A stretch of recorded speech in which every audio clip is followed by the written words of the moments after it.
አርዕስተ ዜና የፌደራል መንግስት የፕሪቶሪያውን የሰላም ስምምነት ሙሉ በሙሉ ለመተግበር በትኩረት እየሰራ መሆኑን ገለጸ።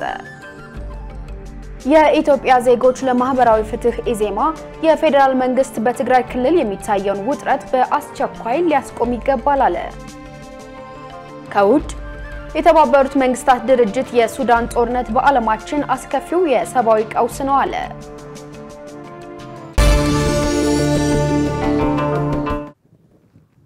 ሰላም ጤና ይስጥልኝ ተመልካቾቻችን ከኢሳት ነፃ የህዝብ ሚዲያ የሰዓቱ ዜናዎች ተጀምረዋል። ከዜናዎቹ ጋር ቆይታ የማደርገው እኔ ገነት ዘዘው ነኝ። ለምልክት ቋንቋው ደግሞ ዳዊት ጎሳዬ አብሮናል።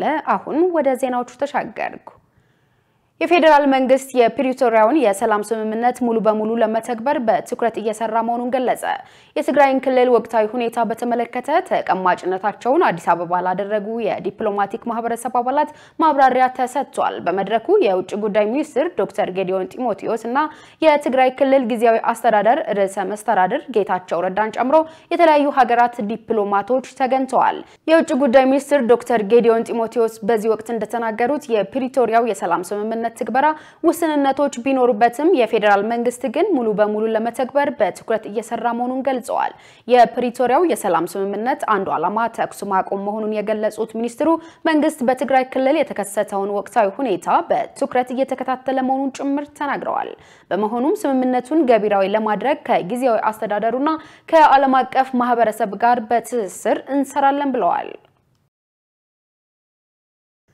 የሀገራዊ ምክክር ኮሚሽን ልዑክ ወደ አማራ ክልል ባህር ዳር ከተማ ተጓዘ። የኮሚሽኑ አባላት ወደ አማራ ክልል የተጓዙት ትናንት ሲሆን በባህር ዳር ከክልሉ ርዕሰ መስተዳድርና ሌሎች ከፍተኛ የሥራ ኃላፊዎች ጋር ተገናኝተው ውይይት አድርገዋል። የኮሚሽኑ ልዑክ ወደ አማራ ክልል ያቀናው የአማራ ክልል የአጀንዳ ማሰባሰብ የምክክር መድረክ በሚካሄድበት አስቻይ ሁኔታ ላይ ከክልሉ መንግስት ጋር ለመነጋገር እንደሆነም ታውቋል። የክልሉ ርዕሰ መስተዳድር አቶ አረጋ ከበደ በተገኙበት በተካሄደው ውይይት የኮሚሽኑ የስካውኑ ስራ በዋና ኮሚሽነር ፕሮፌሰር መስፍን አራያ ቀርቦ የክልሉ አመራሮች ስለ ኮሚሽኑ የሥራ እንቅስቃሴ ግንዛቤ እንዲኖራቸው ተደርጓል ተብሏል። ከኮሚሽኑ የቅርብ ጊዜ የሥራ ዕቅዶች መካከል አንዱ በአማራ ክልል የአጀንዳ ልየታ የምክክር ምዕራፍ ማካሄድ ስለመሆኑ የኮሚሽኑ ልዑክ ለክልሉ አመራሮች አስታውቋል። በክልሉ ታጥቀው የሚንቀሳቀሱ ኃይሎች ወደ ሰላም ንግግር እንዲመጡ የክልሉ መንግስት እያደረገ ያለውን የሰላም ጥረት ያደነቀው የኮሚሽኑ ልዑክ አሁንም መስራት አለባቸው ያላቸውን ተግባራት ጠቁመዋል።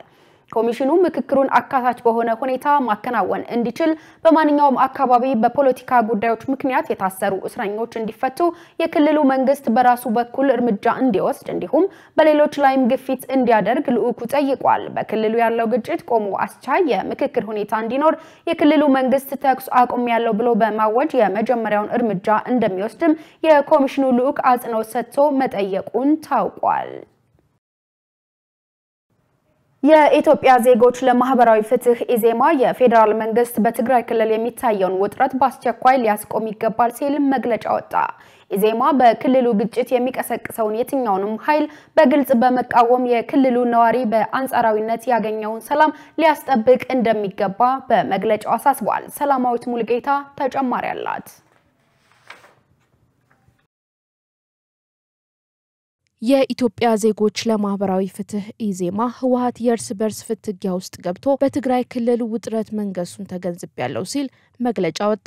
ኢዜማ በመግለጫው ከፕሪቶሪያው ስምምነት መፈጸም በኋላ አንጻራዊ ሰላም እየታየበት የነበረው የትግራይ ክልል የፌደራሉ መንግስት በስምምነቱ መሰረት ታጣቂዎችን ትጥቅ የማስፈታቱን ኃላፊነት በአግባቡ አለመወጣቱን ተከትሎ የተከሰተ ነው ብለዋል። በዚህም በህወሓት ውስጥ የተፈጠረውን የስልጣን ሽኩቻ ተከትሎ በክልሉ ያሉ የታጠቁ ኃይሎች እየሄዱበት ያለው ግጭት ቀስቃሽና ህገወጥ እንቅስቃሴዎች ግን እንደ ሀገር በተለይ ደግሞ በትግራይ ክልል ውስጥ በሚገኙ ንጹሃን ዜጎች ላይ የሚያመጣውን የሰላምና የደህንነት አደጋ በቅጡ እንረዳለን ብለዋል። የኢዜማ የህዝብ ግንኙነት ኃላፊ ዶክተር ሙሉዓለም ተገኘወርቅ በክልሉ ያለው ውስብስብ ችግር በምንም አይነት ሁኔታ ለማህበረሰቡ ጥቅም የቆመ አለመሆኑን መረዳት እንደሚገባ ገልጸው የፌደራሉ መንግስት በክልሉ የሚታየውን ውጥረት በአስቸኳይ ሊያስቆም ይገባል፣ ዘላቂ መፍትሄም ያስፈልጋል ሲሉ ለኢሳት ገልጸዋል። ፌደራል መንግስቱ ፕሪቶሪያን ስምምነት በተለይ የታጠቁ ኃይሎችን ትጥቅ የማስፈታት ሂደትና ጊዜያዊ መንግስት ሲያቋቁም ሁሉንም ያካተተ አካታች የሆነ ጊዜያዊ መንግስት እንዲቋቋም ባለማድረጉ ምክንያት በተፈጠረ በፓርቲ ውስጥ አለመግባባት በስልጣን ሽኩቻ ምክንያት በድጋሚ በትግራይ ክልል ውስጥ የሚኖሩ ንጹሃን ዜጎች የተጋረጠባቸውን አደጋ ሁላችንም የምናየው ነው። እሱ አሳስቦናል ያሳስበናልም። እሱን አስመልክተን ነው ዛሬ በዋነኝነት መግለጫ ያወጣነው። በመሆኑም ዘላቂ መፍትሄ እንዲገኝ ህጋዊና ሰላማዊ የሆነውን መንገድ ተከትሎ ግና ስርዓት የሚከበርበትን መፍትሄ እንዲያመጣ ፌደራል መንግስቱን በአጽንኦት እንደምናሳስብ ነው። ይሁም በትግራይ ክልል ውስጥ የሚኖሩ ሰላም ወዳድ ዜጎች እንደዚህ አይነት ግጭት ቀስቃሽና የልዩነቶችን ሁሉ በመሳሪያ በአፈሙዝ እፈታለሁ ብሎ የሚያስብ ቡድንን መቃወም የህዝብ ድጋፍም እንደሌለው ማሳየት ያስፈልጋቸዋል ብለን ጥሪ አቅርበናል።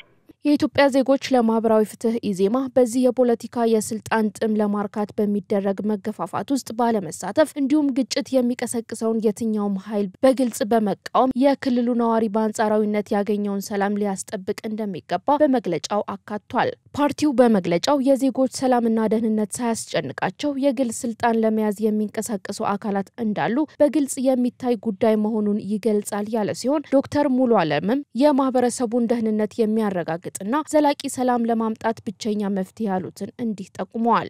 ሁለት ነገር መደረግ አለበት። አንደኛ ህግና ስርዓትን ተከትለው የማይሰሩ አካላት የመፍትሄ አቅጣጫ ብለው በመሳሪያና በአፈሙዝ ብቻ መፍትሄ ይገኛል የሚያስቡ አካላት ካለ ይሄ መንገድ ትክክለኛ መንገድ እንዳልሆነ በአደባባይ ፌደራል መንግስቱ እንደዚህ አይነት ግጭት ቀስቃሽ ጉዳዮችን እንደማይደግፍ ልክም እንዳልሆነ መናገር አለበት። አንደኛው መጀመሪያው እንደዚህ አይነት ህገወጥ ተግባሮች ጎን እንደማይሰለፍ እንደዚህ አይነት ነገሮች ላይ ድጋፍ እንደማይሰጥ በግልጽ መናገር አለበት።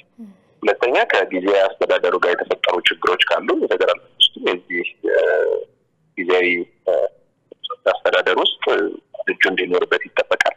የፕሪቶሪያ ስምምነት ጋር ተያይዞ መፈታት ያለባቸው በተለይ ትጥቅ መፍታት፣ በሪሃቢሊቴሽን ስራዎች ከማህበረሰቡ ጋር መልሶ የመቀላቀል ስራዎችን መስራት ላይ በአግባቡ ኃላፊነቱን መወጣት አለበት። ኢዜማ በተለይ የፌደራሉ መንግስት ጉዳዩ እዚህ ደረጃ ከመድረሱ በፊት በክልሉ የተፈጠረውን ትርምስ በሰላማዊና በህጋዊ መንገድ ሊያስቆም ሲገባ በጉዳዩ ላይ ተጨባጭ መፍትሄ እንዲመጣ ባለመሰራቱ የፕሪቶሪያውን ስምምነት በአግባቡ እንዲፈጸም ባለመደረጉ ንጹሃን ዜጎች በህይወታቸው ዋጋ እየከፈሉ መምጣታቸው ተገቢነት የሌለው ተግባር መሆኑን ሊያውቅ እንደሚገባ አስገንዝቧል። አሁንም ለጉዳዩ ተገቢ ትኩረት በመስጠት ዘላቂ ሰላም እንዲመጣ በሚያስችል ህጋዊና ሰላማዊ መንገድ ብቻ የመንግስት ነትን ሚና እንዲወጣ በመግለጫው አሳስቧል። የሲቪል ምዝገባና ነዋሪነት አገልግሎት ኤጀንሲ የህግ ማሻሻያ ላደርግ ነው አለ። በ2017 ዓ.ም መጨረሻ የአገልግሎት አሰጣጥ ማሻሻያ እንደሚያደርግ ዋና ዳይሬክተሩ ዮናስ አለማየሁ ተናግረዋል። መሳይ ገዛኸኝ ዝርዝሩን ተመልክተዋለች። የሲቪል ምዝገባና ነዋሪነት አገልግሎት ኤጀንሲ በሁለት ዋና ተልእኮዎች በአዲስ አበባ ወሳኝ ኩነትን ምዝገባ በመምራትና በማስተባበር እንዲሁም የነዋሪነት አገልግሎት የሚሰጥ ተቋም ነው። አዲሱ የሲቪል ምዝገባ ስርዓት በህዝብ ተወካዮች ምክር ቤት ጸድቆ ወደ ስራ መግባቱ የሚታወስ ነው። የሲቪል ምዝገባና ነዋሪነት አገልግሎት ኤጀንሲ ዋና ዳይሬክተር ዮናስ አለማየሁ ከሲቪል ምዝገባ ጋር በተያያዘ የነዋሪነት ምዝገባ የሚሰጥባቸው ቦታዎች አንዱ የጤና ተቋማት እንደሆኑ ገልጸው በእያንዳንዱ ተቋም ላይ ግን ቢሮ መክፈት እንደማይችሉ ተናግረዋል። የግል ጤና ተቋማትን ቢሮኛ ጋር ክፈቱ የሚል ጥያቄ እየቀረበ ነውና ከአቅማችን አኳያ አሁን ድሮ የነበረው ትሬንድ ሳይሆን ተቋማቱ ስራው ምን ያክል ኢምፖርታንት እንደሆነ የአገልግሎት ፓኬጅም የጤና ተቋማት የአገልግሎት ፓኬጅም እያደረጉ ነውና ስትሬች አድርገን አሁን ባለፈው በገመገምነው 147 ጤና ተቋማት አልፈናል። ስለዚህ እያንዳንዱ ጤና ተቋማት ላይ ሙያተኞችን መድበን ቢሮ መክፈት አንችልም። ሽፋኑን ለማሳደግ ጥረት እያደረግን ነው። አሁን አዲስ ስርዓት በአመቱ መጨረሻ እንጀምራለን ብለን እናስባለን። የህግ ማሻሻያዎችን እናደርጋለን። የሲቪል ምዝገባ ተቋም እንደ ተቋም በየጤና ተቋማቱ ቢሮ በመክፈት መቀጠል አይችልም። ወደ ዓለም አቀፍ ሁኔታው መሸጋገር ስላለብን የጤና ተቋማት አዋላጆች ኃላፊነት ወስደው ፕሪ ሬጅስትሬሽን የሚያከናውኑበትን ዘመናዊ ስርዓት ለመዘርጋት ወደ ልምምድ ምንገባ ይሆናል። ዳይሬክተሩ ቀጣይ አመት የፋይዳ ምዝገባ ያላከናወኑና የልደት ሰርተፊኬት የሌላቸው ወደ ትምህርት ቤት ለመመዝገብ የሚመጡ ተማሪዎች አገልግሎት ማግኘት እንደማይችሉ ገልጸዋል። ይህ ሁኔታም በግል ትምህርት ቤቶች ጭምር እንደሚተገበር አሳውቀዋል። ቀጣይ አመት የፋይዳ ምዝገባ የትምህርት ቤቶች ምዝገባ ቅድመ ሁኔታ ነው። ፋይዳ ብቻ ሳይሆን ግን የልደት ማስረጃዎችን መርሳት የለባቸው። ኬጂ ላይ ያሉ ህጻናት ፋይዳን የሚመዘግቡት በልደት ማስረጃ ነው። ቀድሞ የሚያገኙት እሱ ስለሆነ ማንኛውም ሰው ሆኖ ከተወለደ ጊዜ ጀምሮ መንግስት ያውቀዋል የሚባለው በልደት ምዝገባ ነው። ስለዚህ የልደት ምዝገባ ያላከናወኑ ህጻናት ምዝገባ ያከናውኑ ማለት ነው። ይሄን ለማድረግ የሚያስችል ስራ ላለፉት አመታት ስንሰራ ቆይተን ብዙ ባክሎግ ቀንሰናል። የተንጠባጠቡ ካሉ ግን በዚህ አጋጣሚ በዚህ ሂደት ውስጥ የሚካተቱ ይሆናሉ። በተለይ ይሄ ስፋት ያለው የግል ተቋማት ላይ አዲስ አበባ ውስጥ ያለ ማንኛውም የግል ትምህርት ቤት በከተማ አስተዳደሩ ህግና ስርዓት ይመራል። ስለዚህ እዛ ውስጥ የሚማሩት የኢትዮጵያ ዜጎች እስከሆኑ ድረስ ይሄ የሚወጣው የፋይዳ ምዝገባም የልደት ምዝገባም የግል ትምህርት ቤቶች ላይ ተፈጻሚ ይሆናል። ስለዚህ ይሄንን በጋራ መግባባት ፈጥረናል። እንዲህ አይነት መዘናጋት እንዳይኖር ከወዲሁ በራቸውንም የዘጉ ካሉ ከፈታ አድርገው ከኛ ጋር እንዲሰሩ ጥሪ አስተላልፋለሁ። አርሶ አደሮቹን ወደ ዲጂታል ስርዓት የማካተት ስራ እየተከናወነ መሆኑን ዳይሬክተሩ አመልክተዋል። በአማራ ክልል በእብድ ውሻ በሽታ የሰዎች ህይወት ማለፉ ተገለጸ። በክልሉ ባለፉት 7 ወራት ከ4800 በላይ የሚሆኑ ሰዎች በእብድ ውሻ በሽታ መለከፋቸውን እና ከነዚህም ውስጥ ከ30 በላይ የሚሆኑ ዜጎች መሞታቸውን የክልሉ የህብረተሰብ ጤና ኢንስቲትዩት አስታውቋል። በተያያዘም ከችግሩ አሳሳቢነት አንጻር የተጠቀሰው ቁጥር ከዚህ በላይ ይጨምራል የሚል ስጋት አለ ተብሏል። ዮሐንስ ተስፋ እንደሚከተለው ያቀርበዋል። በኢትዮጵያ ውሻ የሚያረቡ ወይም የሚያሳድጉ ሰዎች ከመኖሪያ ቦታቸው በቀጥታም ሆነ በተዘዋዋሪ በሚለቁበት ወቅት ውሻ በነበረበት አካባቢ ወይም በመንገድ ላይ ትቶ መሄድ የተለመደ ነው። በዚህም ሳቢያ በየከተማው በርካታ ባለቤት አልባ ውሻዎች ይስተዋላሉ።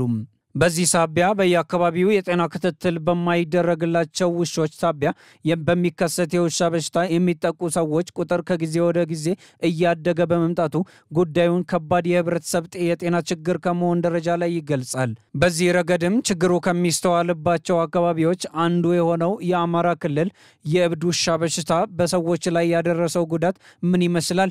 ለመከላከልስ ምን እየተሰራ ነው? ሲል ኢሳት የክልሉን የህብረተሰብ ጤና ኢንስቲትዩት ጠይቋል። በኢንስቲትዩቱ በአንድ ጤና መልከታ ማስተባበሪያ የሙያተኞች ቡድን ሰብሳቢ ሀብታሙ አለባቸው በሰጡት ምላሽ በክልሉ ለውሻ ክትባት አቅርቦት ቢኖርም በማህበረሰቡ በኩል ውሻን የማስከተብ መጠለያ የማዘጋጀትና የመንከባከብ ልማድ ያለመኖር መሰረታዊ ችግር መሆኑን ገልጸዋል።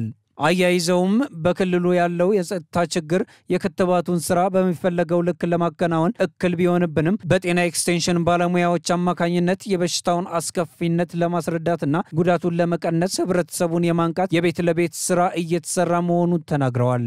የሚያስከትበው ውሻውን የሚያስረው ፈልጎ ካልሆነ በስተቀር ይህንን እንዲያደርግ አስገዳጅ ህግ የለም በክልላችን። ይህንን ሊያስተካክል የሚችል ህግ ፋይናል ድራፍት አዘጋጅተን በተለያዩ መስሪያ ቤቶች የክልል ፍትህ ቢሮም ደንብ የሚሆን ነገር ለክልል ምክር ቤት አቅርበናል። እሱን እየጠበቅን ነው። ይህ ሲሆን እንግዲህ ያፈጻጸሙ ሂደት ሌላ ቢሆንም ብዙ ችግሮችን ይቀርፋል ብለን እናስባለን። ውሻ ማስከተብ ግዴታ ይሆናል ማለት ነው። ያኔ በጣም ፈታኝ የሆኑት ባለቤት የሌላቸው የመንገድ ላይ ውሾች ናቸው። በየከተሞቹ እጅግ በጣም ችግር ሆነውብናል። እነሱን ለመቆጣጠር ከዩኒቨርሲቲዎች ጋር በጋራ እየሰራን እንገኛለን። ያም ሆኖ ግን በክልሉ ባለፉት 7 ወራት ብቻ ከ4800 በላይ የሚሆኑ ሰዎች በእብድ ውሻ በሽታ መለከፋቸውንና ከእነዚህም ውስጥ ከ30 በላይ ሰዎች ህይወታቸው ማለፉን ገልጸዋል።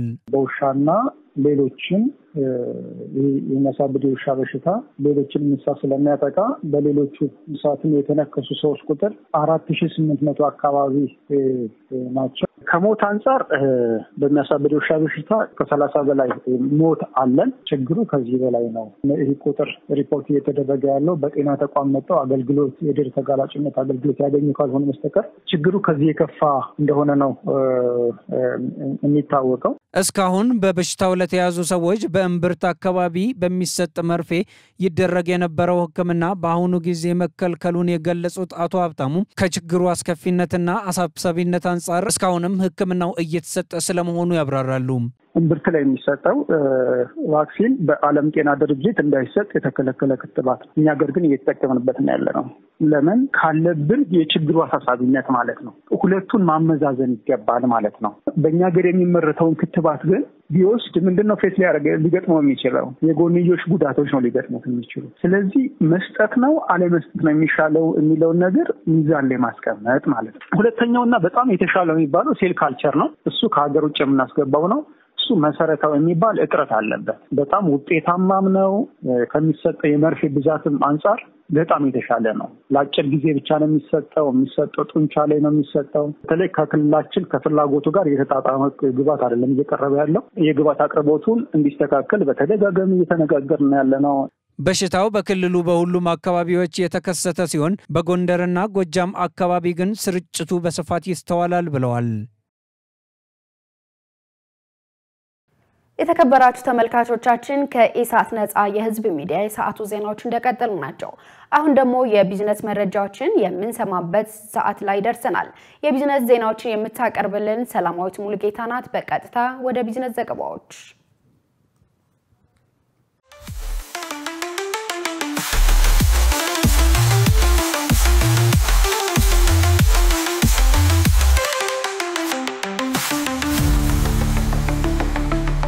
ውድ ተመልካቾቻችን ከኢሳት ነፃ የህዝብ ሚዲያ የሰዓቱ የቢዝነስ ዜናዎች ይዘን ቀርበናል። ከዜናዎቹ ጋር ሰላማዊት ሙሉጌታ አብራችሁ ቆይታ አደርጋለሁ። መንግስት ለውጭ ባለሀብቶች ምቹ ምህዳር ለመፍጠር የጀመረው ስራ አጠናክሮ እንደሚቀጥል የኢትዮጵያ ኢንቨስትመንት ኮሚሽን አስታወቀ። የኢትዮጵያ ኢንቨስትመንት ኮሚሽን የኢትዮጵያ ኤሌክትሪክ ኃይልና የኢትዮጵያ ኤሌክትሪክ አገልግሎት የሶስትዮሽ ውይይት አድርገዋል። ውይይቱ ለውጭ ባለሀብቶች ምቹና ሳቢ የኢንቨስትመንት ከባቢ በመፍጠር ላይ ትኩረቱን ያደረገ ነው። በተደጋጋሚ የኃይል አቅርቦት ችግር በገጠማቸው የኢንቨስትመንት ፕሮጀክቶች ዘላቂ መፍትሄ ለማበጀት ከባለሀብቶች ጋር ያለውን ትብብር ለማጠናከርም ከስምምነት ላይ ተደርሷል። ኮሚሽኑ በቀጣይነትም ለውጭ ባለሀብቶች ምቹ አስቻይና ግልጽ የኢንቨስትመንት ከባቢ ለመፍጠር ከባለድርሻ አካላት ጋር የሚያደርገውን ቅንጅታዊ አሰራርና ትብብር አጠናክሮ እንደሚቀጥል አስታውቋል። የገቢዎች ሚኒስቴርና የጉምሩክ ኮሚሽን ከፍተኛና መካከለኛ አመራሮች በስነ ምግባር ላይ ያተኮረ ስልጠና ተሰጠ። ሁለቱ ተቋማት ስልጠናውን ያዘጋጁት ከፌደራል የስነ ምግባርና ጸረ ሙስና ኮሚሽን ጋር በመተባበር መሆኑ ታውቋል። ለሁለት ቀናት በሚቆየው በዚህ የግንዛቤ ማስጨበጫ ስልጠና ላይ የገቢዎች ሚኒስቴር አይናለም ንጉሴ እንዳሉት በገቢ ዘርፍ የሚደረገው የጸረ ሙስና ትግል የተቀናጀ ጥረት የሚጠይቅ ነው። በተጨማሪም ተቋሙ ፍትሃዊና ግልጽ የሆነ የገቢ ስርዓት የሚፈጥር የኢኮኖሚ እድገትን የሚያጎለብት ሀገራዊ ልማት የሚደግፍና ህዝብን ከድህነት የማውጣት ተልዕኮ ያለው ነው ብለዋል። በዚህም ኃላፊነትም ቀረጥና ታክስ መሰብሰብ ብቻ ሳይሆን ስነ ምግባር የተላበሰ አገልግሎት መስጠት እንደሚያስፈልግ ገልጸዋል። ሙስና የህግ ወይም የአስተዳደር ፈተና ብቻ አይደለም ያሉት ሚኒስትሯ ለዲሞክራሲ መልካም አስተዳደርና ለዘላቂ ልማት ማነቆ መሆኑን አረጋግጠው ተናግረዋል። በተጨማሪም በገቢ ዘርፍ ሙስናና ብልሹ አሰራር ከመስደዱ በፊት ተጋላጭነትን የመለየት ክፍተትን የመዝጋትና አሰራርን የማሻሻል ስራ እየተከናወነ መሆኑን አመልክተዋል። የኢትዮጵያ ካፒታል ገበያ ባለስልጣን በህዝብ የተያዙ ኩባንያዎች አስፈላጊውን ሰነድና መረጃ እንዲያቀርቡ የሰጠውን ቀነ ገደብ ለአንድ ወር ማራዘሙ አስታወቀ። ባለስልጣኑ ቀደም ሲል ወስኖት የነበረው እስከ መጋቢት 4 የሚቆየው ጊዜ ነው ለተጨማሪ አንድ ወር ያራዘመው። ድርጅቶችም በዚህ በተራዘመው ጊዜ ውስጥ የሚፈለገውን ሰነድና መረጃ እንዲያቀርቡ ጨምሮ አሳስቧል። በዚህም መሰረት ኩባንያዎች ያቀረቧቸው ጥያቄዎች ከግምት ውስጥ በማስገባትና ተጨማሪ መረጃዎችን ለመቀበል እንዲቻል የጊዜ ገደቡን እስከ ሚያዝያ 1 ቀን 2017 ዓ.ም ለተጨማሪ አንድ ወር አራዝሜያለሁ ብሏል። የቀነ ገደብ ማራዘሚያው ከ50 በላይ የአክሲዮን ባለቤቶች ያሏቸውና በአሁኑ ወቅት አክሲዮኖችን ለህዝብ ሽያጭ በማቅረብ ላይ የሚገኙ ኩባንያዎችን የሚመለከት እንደሆነ ባለስልጣኑ ገልጿል። በአማራ ክልል የሚመረተው ወተት ጥራቱ ተጠብቆ ለሸማቾች በቀጥታ እንዲደርስ የገበያ ትስስር እየተመቻቸ ነው ሲል የክልሉ ንግድና ገበያ ልማት ቢሮ ገለጸ። በቢሮው የእንስሳት ተዋጽኦ ግብይት ዳይሬክተር አቶ ግዛቸው ክንዴ እንደተናገሩት አርሶ አደሩ ወተት በጥራትና በብዛት አምርቶ ለገበያ በማቅረብ ተጠቃሚነትን እንዲያሳድግ እየተሰራ ነው። በዘንድሮ ዓመት ለገበያ የቀረበው የወተት ምርትም ካለፈው ዓመት ተመሳሳይ ወቅት ጋር ሲነጻጸር ከ2 ሚሊዮን ሊትር በላይ ብልጫ እንዳለው ዳይሬክተሩ ተናግረዋል። በክልሉ የሚመረተውን ወተት ጥራትና ደህንነት ለማስጠበቅ የሚያስችል የግብይት ቁጥጥር ስራ በህግ እንዲመራ ለማድረግ ቢሮው እየሰራ ነው ብለዋል። ወተት የሚያቀነባብሩ ፋብሪካዎችን በዩኒየኖች በህብረት ስራ ማህበራትና በባለ ሀብቶች በስፋት ለማቋቋም አስፈላጊው እገዛ እንደሚደረግ አስታውቀዋል። በደብረ ብርሃን ንግድና ገበያ ልማት መምሪያ የእንስሳትና እንስሳት ተዋጽኦ ቡድን መሪ አቶ ዳዊት አሳምነው በበኩላቸው ለሸማቾቹ የሚቀርበውን የወተት ምርት በመጠንና በጥራት ለማሳደግ እየተሰራ ነው ብለዋል። ውድ ተመልካቾቻችን በለቱ በተመረጡ ባንኮች ያለውን የውጭ ምንዛሪ ዋጋና የብሔራዊ ባንክ የወርቅ ግብይት መረጃ ተከታትለን እንመለስ።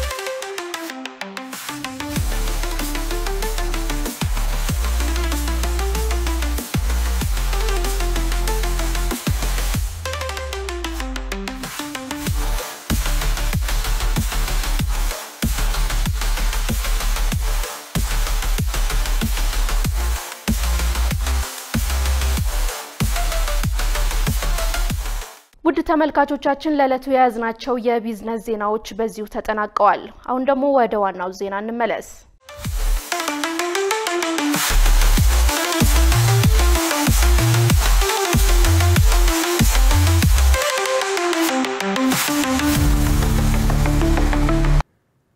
እየተከታተላችሁት የምትገኙት ከኢሳት ነፃ የህዝብ ሚዲያ የሰዓቱ ዜናዎች ነው። አሁን ደግሞ ወደ ውጭ ዜና ተሻገርን። የተባበሩት መንግስታት ድርጅት የሱዳን ጦርነት በዓለማችን አስከፊው የሰብአዊ ቀውስ ነው አለ።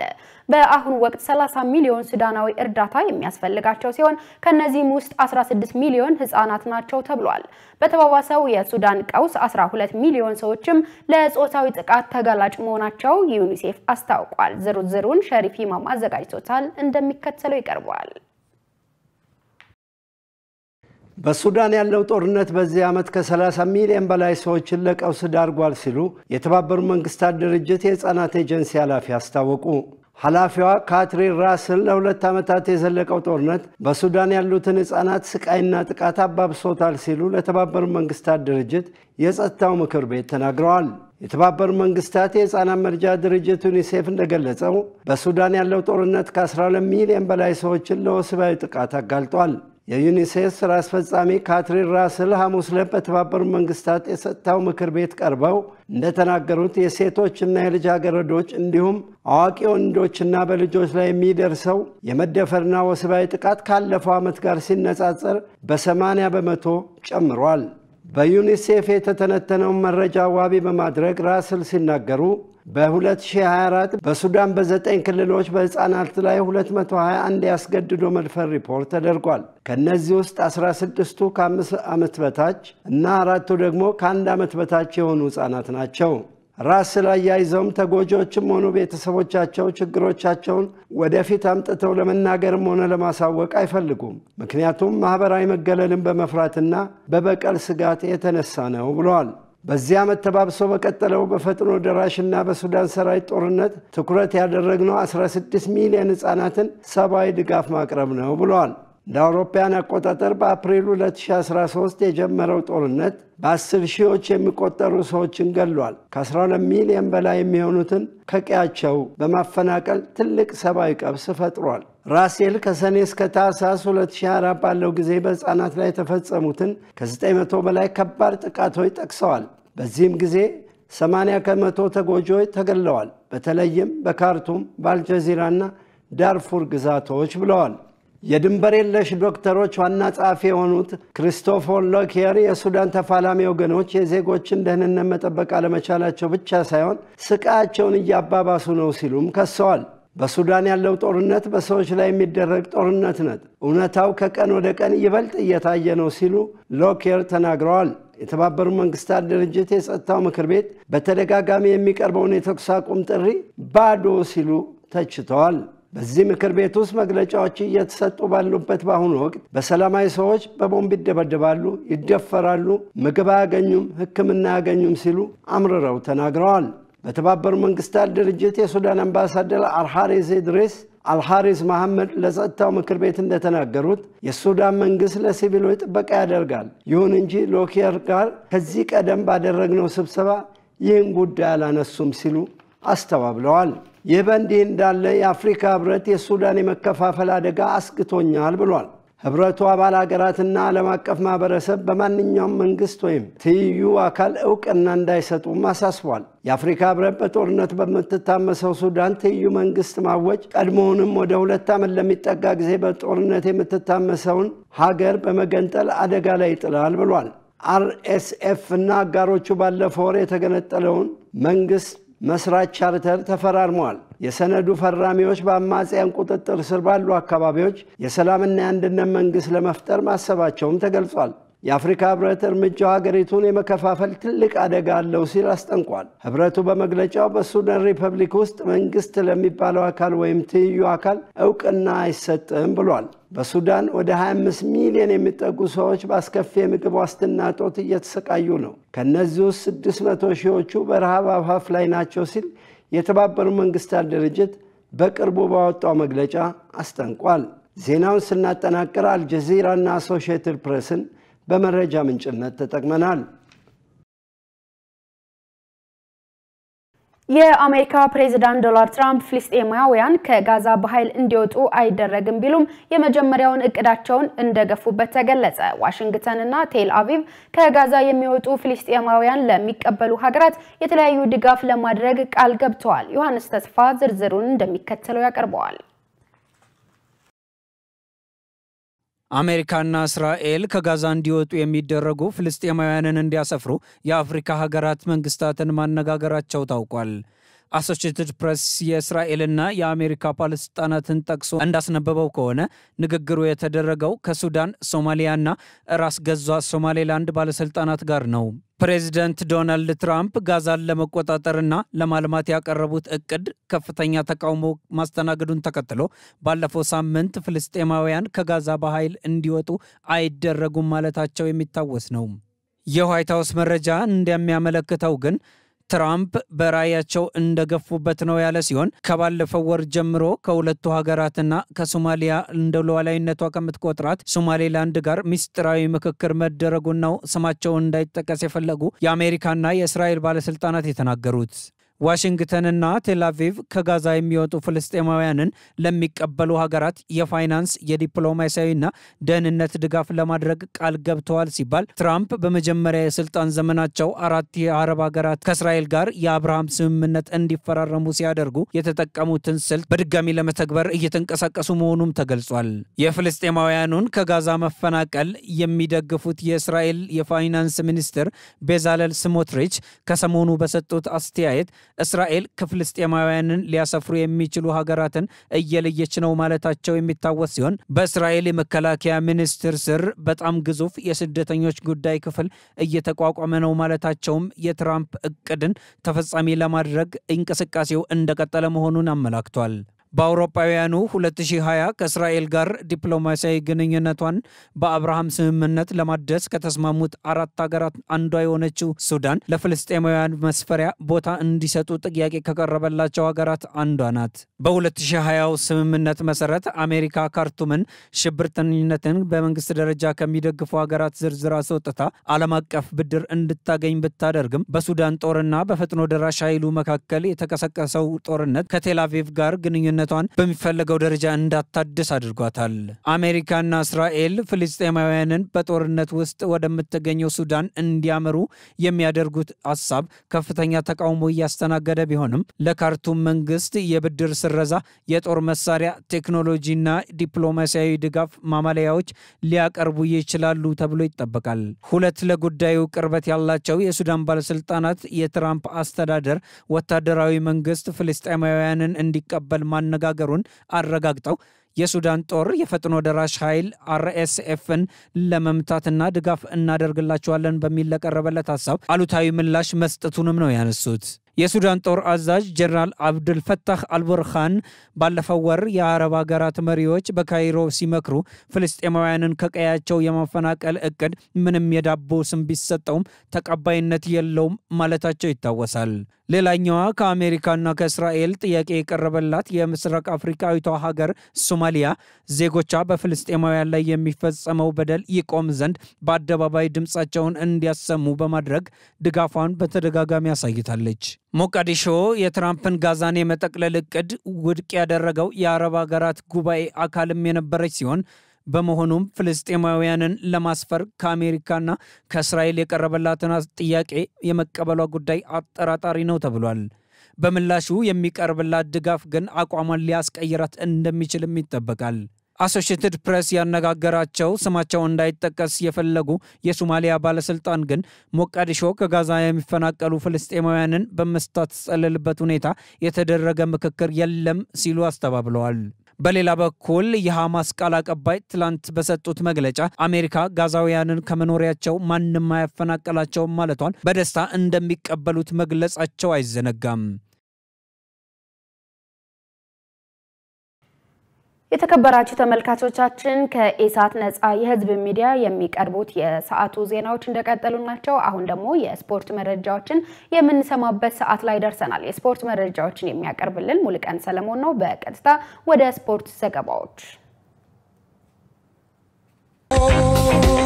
ለጥንነት ለወዳጅነት ሰላም ጤና ይስጥልን ተመልካቾቻችን ከኢሳት ነፃ የህዝብ ሚዲያ የሰዓቱ ስፖርታዊ ዘገባዎች ጋር ሙሉቀን ሰለሞን ነኝ። የኢትዮጵያ ዋንጫ የሩብ ፍጻሜ ጨዋታዎች የሚካሄዱበት ቀንና ስቴዲየም ይፋ ሆነ። የኢትዮጵያ እግር ኳስ ፌዴሬሽን የኢትዮጵያ ዋንጫ የሩብ ፍጻሜ ጨዋታዎች የሚደረጉበትን ቀንና የሚካሄዱበትን ስቴዲየም ይፋ አድርጓል። በዚህ መሰረት ጨዋታዎቹ መጋቢት 21 በሐዋሳ ስቴዲየም እንደሚካሄዱ ታውቋል። በሩብ ፍጻሜ ጨዋታ ቅዳሜ መጋቢት ባህር ዳር ከተማ ከሸገር ከተማ ከቀኑ 7 ሰዓት፣ ሲዳማ ቡና ከሀዲያ ሆሳዕና ከቀኑ 9 ሰዓት ከ30 ላይ የሚጫወቱ ሲሆን እሁድ መጋቢት 21 ደግሞ መቻል ከኢትዮጵያ መድን ከቀኑ 7 ሰዓት፣ ወላይታ ዲቻ ከሐዋሳ ከተማ ከቀኑ 9 ሰዓት ከ30 ላይ ይጫወታሉ ሲል ፌዴሬሽኑ በድረገጹ አስታውቋል። ስቴፈን ኬሪ በአሜሪካ ቅርጫት ኳስ ታሪክ 4000 ጊዜ 3 ነጥብ ያስቆጠረ የመጀመሪያው ተጫዋች ሆነ። በአሜሪካ እጅግ ተወዳጅ በሆነው የቅርጫት ኳስ ጨዋታ የ37 ዓመቱ የጎልደን ስቴት ዋይርስ ተጫዋች ስቴፈን ኬሪ ክለቡ ከሳክራሜንቶ ኪንግስ ጋር ባደረገው ጨዋታ ባስቆጠራቸው ነጥቦች 4000 ጊዜ 3 ነጥብ በማስቆጠር በአሜሪካ ቅርጫት ኳስ ታሪክ የመጀመሪያው ሰው ሆኗል። የአራት ጊዜያት የኤንቢኤ ሻምፒዮኑና የ2024 የአሜሪካ ኮከብ ቅርጫት ኳስ ተጫዋች ተብሎ የተመረጠው ኬሪ ከ2009 ጀምሮ ለዋሪየርስ በመጫወት ላይ ይገኛል። ትላንት በተደረጉ የአውሮፓ ሊግ ጨዋታዎች ሩብ ፍጻሜውን የተቀላቀሉ ቡድኖች ተለይተው ታወቁ። ከዚሁ ጋር ተያይዞ ሁሉም ክለቦች ቀጣይ ሩብ ፍጻሜ ተጋጣሚያቸውን አውቀዋል። በዚህም መሰረት ማንቸስተር ዩናይትድ ከኦሎምፒክ ሊዮን፣ ቶተንሃም ሆትስፐር ከፍራንክፈርት፣ ሬንጀርስ ከአትሌቲክ ቢልባኦ እና ቦዶ ግሊምት ከላዚዮ ጋር ይጫወታሉ። የሩብ ፍጻሜ የደርሶ መልስ ጨዋታዎች በፈረንጆቹ አቆጣጠር ሚያዝያ 10 እና 17 የሚደረጉ ሲሆን የፍጻሜው ጨዋታ ደግሞ በስፔን አትሌቲኮ ቢልባኦ ሳን ማሜስ ስታዲየም በግንቦት 21 ይካሄዳል። በመጨረሻም በተለያዩ የዓለማችን ክፍሎች በሳምንቱ መጨረሻ ቀናት የሚከናወኑትን የእግር ኳስ ጨዋታዎች እናስታውሳችሁና የዛሬውን ስፖርት መረጃዎቻችን እናጠቃል። እሁድ ከምሽቱ 1 ሰዓት ከ30 ላይ ተጠባቂው የእንግሊዝ ካራባኦ ካፕ ፍጻሜ ጨዋታ በሊቨርፑልና በኒውካስል መካከል በዌምብሌይ ስታዲየም ይደረጋል። በሌላ በኩል በ29ኛው ሳምንት የእንግሊዝ ፕሪሚየር ሊግ መርሃ ግብር ደግሞ ነገ ቅዳሜ ማንቸስተር ሲቲ ከብራይተን፣ ኤፕስዊች ከኖቲንግሃም ፎረስት ከቀኑ 12 ሰዓት ጀምሮ ይጫወታሉ። እሁድ ደግሞ አርሰናል ከቼልሲ፣ ፉላም ከቶተናም ከቀኑ 10 ሰዓት ተኩል ላይ፣ ሌስተር ሲቲ ከማንቸስተር ዩናይትድ ከምሽቱ 4 ሰዓት ላይ ይጫወታሉ። በስፔን ላ ሊጋ የ8ኛ ሳምንት መርሃ ግብር ቪያሪያል ከሪያል ማድሪድ ከምሽቱ 2 ሰዓት ከ30 ላይ ሲጫወቱ በደረጃ ሰንጠረዡ አንደኛና 3ኛ ደረጃ ላይ የሚገኙት ባርሴሎናና አትሌቲኮ ማድሪድ በሜትሮፖሊታኑ ስታዲየም እሁድ ከምሽቱ 5 ሰዓት ጀምሮ ይጫወታሉ። በተጨማሪም በጣሊያን ሴሪ እሁድ ፊዮረንቲና ከጁቬንቱስ ከምሽቱ 2 ሰዓት እና አትላንታ ከኢንተር ሚላን ከምሽቱ 4 ሰዓት ከ45 ላይ የሚያደርጓቸው ጨዋታዎች በብዙዎች የሚጠበቁ የእግር ኳስ ጨዋታዎች ናቸው። ተመልካቾቻችን ለሰዓቱ ያዘጋጀናቸው አጫጭር ስፖርታዊ መረጃዎቻችን የተከታተሏቸውን ይመስሉ ነበር። መልካም ጊዜ ይሆናላችሁ። ለጥንነት ለወዳጅነት የተከበራችሁ ተመልካቾቻችን ከኢሳት ነፃ የህዝብ ሚዲያ የሰዓቱ ዜናዎች ይህን ይመስሉ ነበር። ከዜናዎቹ ጋር እኔ ገነት ዘዘውና ለምልክት ቋንቋው ደግሞ ዳዊት ጎሳዬ አብረናችሁ ነበር። ከቀሪ የኢሳት መሰናዶዎች ጋር ሰናይ ጊዜ